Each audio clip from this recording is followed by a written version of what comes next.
আজকে ডে 3 ট্রান্সলেশনগুলো যে শেখাবো তার আগে এই অর্থগুলো দেখে নিই একবার।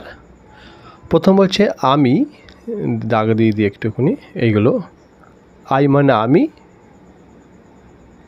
মাই মানে আমার, ইউ মানে তুমি, ইউর মানে তোমার, হি মানে সে, হিজ মানে তার, এটা ছেলেদের বেলায় হি, সি মানেও সে, এটা মেয়েদের বেলায়, হার মানে তার, উই মানে আমরা, আওয়ার মানে আমাদের, দে মানে তারা, দেয়ার মানে তাদের।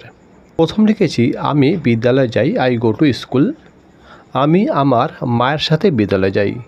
তাহলে আমি মানে আই হচ্ছে আমি, আমার হচ্ছে মাই মানে আমার। এর আগে আমরা দেখে নিয়েছি এইখানটা, এই যে আই মানে আমি, মাই মানে আমার, এই যে অংশটা এটা হচ্ছে আই মানে আমি এবং মাই মানে আমার। এইটা দেখে আমরা চলে আসবো নিচেরটা, ঠিক আছে। আমি আমার মায়ের সাথে বিদ্যালয়ে যাই, তাহলে এটার ইংলিশটা কী হবে? I go to school with my mother. ওই একইভাবে এবার আমি দ্বিতীয়টা আসছি, তুমি বিদ্যালয়ে যাও, কী হবে? You go to school. এটা ইউ মানে যেহেতু তুমি আর ইউর মানে তোমার, তাই আমি এটা করেছি you go to school with your father.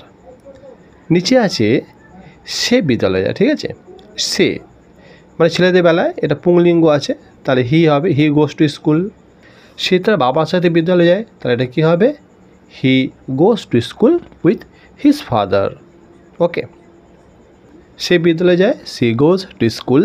সে তার মায়ের সাথে বিদ্যালয়ে যায়, she goes to school with her mother. এটা আমরা পেয়ে গেলাম দুটো একসাথে, এটা হয়ে গেছে ইয়াত্রা অবধি হয়ে গেল। এবার আসছি পরেরটা।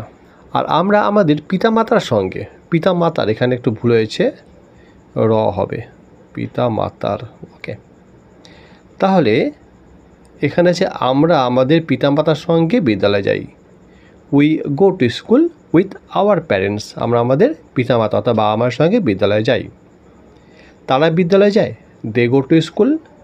তারা তাদের বন্ধুদের সঙ্গে বিদ্যালয়ে যায়, বন্ধু হচ্ছে ফ্রেন্ডস, তাহলে কী হবে? They go to school with their friends.